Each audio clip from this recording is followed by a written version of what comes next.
L'association fête cette année ses 50 ans d'existence.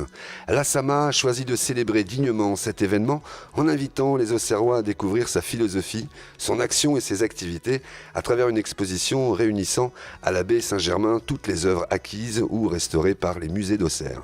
L'ASAMA est une structure associative. Nous sommes, comme son nom l'indique, la Société des Amis des Musées d'Auxerre.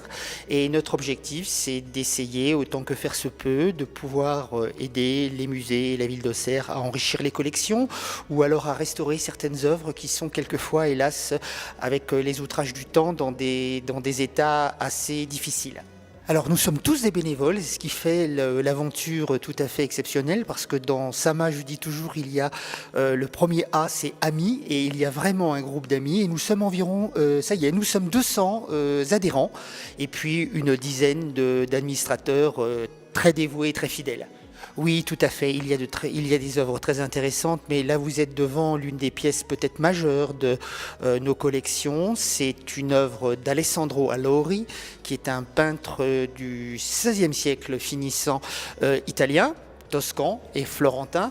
C'est lui-même le fils adoptif et l'élève d'un très grand artiste qui s'appelle Il Bronzino. Enfin, c'est un surnom. À l'époque, souvent, les artistes avaient des surnoms. Et puis, bien sûr, notre objectif a été de trouver la meilleure possibilité pour trouver un financement. Nous avons quelques réserves budgétaires et nous avons proposé donc une aide matérielle.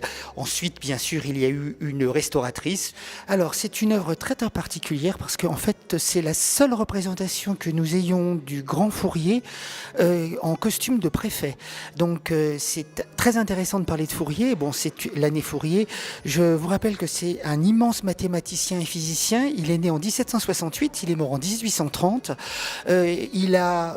Aujourd'hui encore, les séries de Fourier sont utilisées par tous les mathématiciens et tous les physiciens de la planète. Et c'est réellement un immense scientifique.